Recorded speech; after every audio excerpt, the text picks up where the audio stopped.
Harry's been here before. Remember when he warned Meghan about posing at the Taj Mahal because he knew the press would compare her to his mom's iconic photo? I'm willing to bet he gave her the same warning about Paris to think every move through.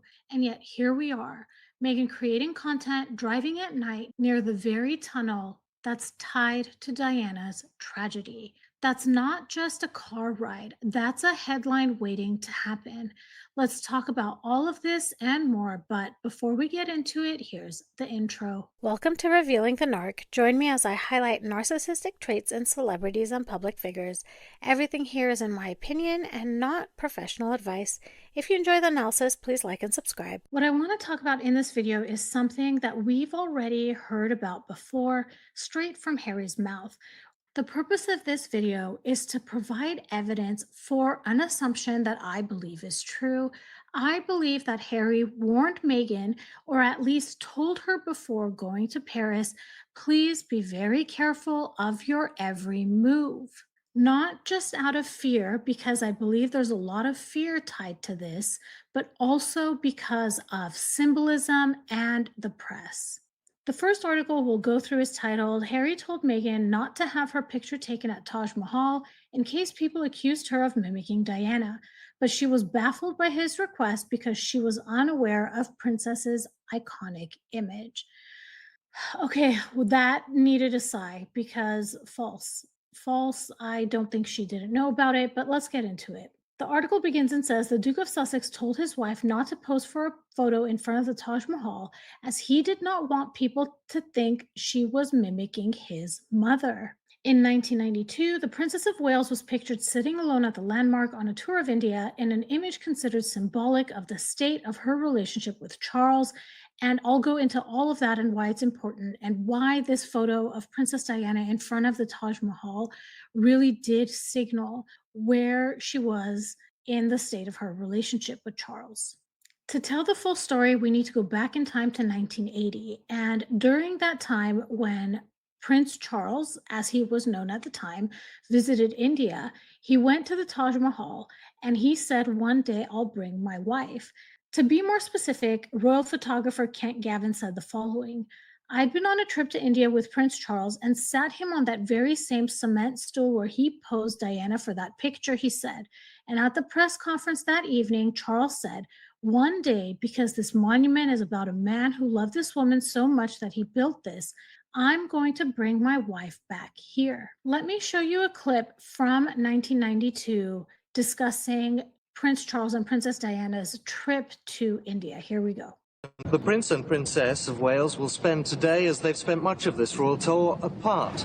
He will concentrate on issues such as housing benefit schemes and industry investment. She will concentrate on the welfare of the Indian people. Let's pause here really quick. So you see that there's already rumblings of trouble in their relationship in 1992. I'm sure these rumblings were happening a long time before then. You can see why this press was speculating, putting those two pieces of the puzzle together, that in 1980, Prince Charles said he would come to the Taj Mahal with his future wife. And then in 1982, 12 years later, here's Princess Diana posing in front of the Taj Mahal by herself. Later on, they do an interview and they ask Princess Diana a question. I'm going to play that for you here.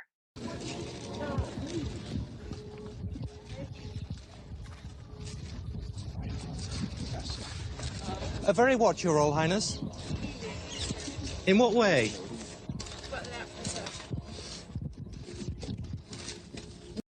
So like we were saying, this picture of Diana at the landmark seemed to be public affirmation that the marriage between the Prince and Princess of Wales was over. The couple formally separated in December. Let's go back to the first Daily Mail article we were talking about. And in it says, writing in his memoir Spare, which was released in the UK at midnight, Harry says he and Meghan laughed about the advice he gave her ahead of a trip she was taking to the country. Do not take a photo in front of the Taj Mahal. She had asked why, and I had said, my mum, he wrote. Let's listen to exactly what he said in his book. I'm going to play a portion of it from Audible, so you're going to hear it straight from his mouth.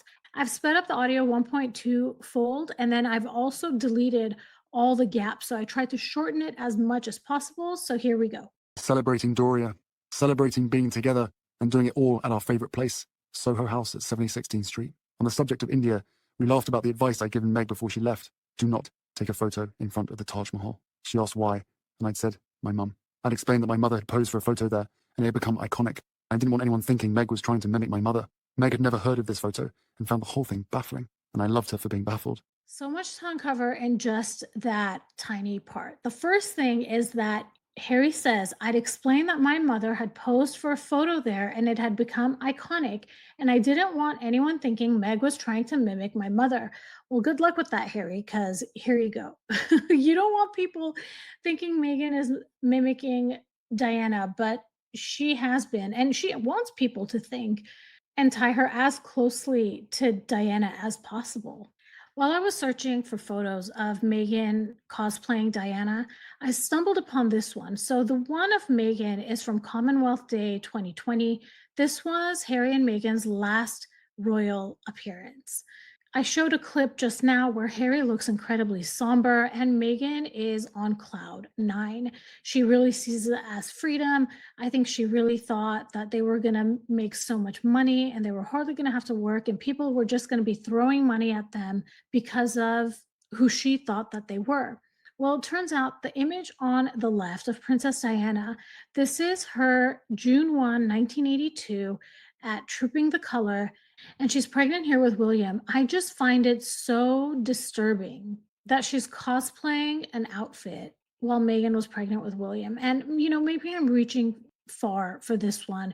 It just really just gives me the heebie jeebies. The other thing that Harry said is the following.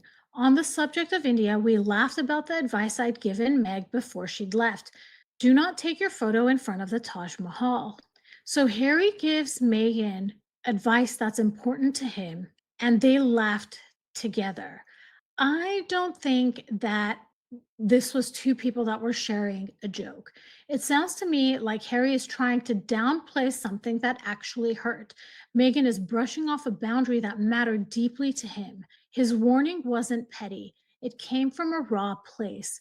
Diana's image at the Taj Mahal, sitting alone, became a symbol of her isolation and sadness. And for Harry, that photo isn't just history, it's part of his personal grief. If Meghan is a malignant narcissist, which I believe she is, allegedly, that laughter makes sense because it's not lighthearted, it's mocking. It's the same tone she used in the Curtsy story, laughing at tradition, laughing at pain, at the weight of the royal life that she married into. It's a way of stripping meaning away from things that hold deep significance for Harry. That moment wasn't about humor, it was about control. It's as if she was saying, your grief doesn't set the rules. I decide what matters. And that's why her choice to be photographed driving in Paris, the city where Diana lost her life, feels so disturbing. If she could mock the Taj Mahal warning, a place tied to his mother's loneliness, why would she suddenly handle Paris with sensitivity? Now, I want to take it one step further. If that moment in India was enough to trigger that kind of warning to Meghan, imagine how much more charged Paris must be for him. That tunnel isn't just another landmark, it's the exact site of his mother's death. This goes beyond optics or PR strategy. It's personal and traumatic for Harry.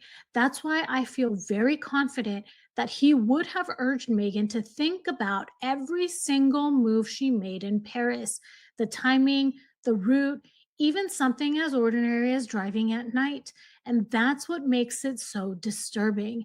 Harry's warning at the Taj Mahal shows he's aware of these symbolic triggers, yet in Paris, she ignored his advice entirely. If this was interesting to you, please like and subscribe. Hit that notification bell so you'll know every time I drop a new video. Thank you so much for watching. If you enjoyed this video and you're looking for a meaningful way to support something beyond the screen, I'd love for you to consider making a donation to the National Domestic Violence Hotline in lieu of super chats and super stickers.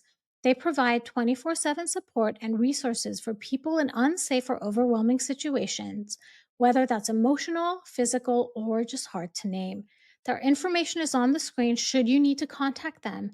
and you'll find the link to donate in the description of this video. Every little bit helps, and it means a lot. Thank you again for watching, and I'll talk to you soon. Bye, everybody.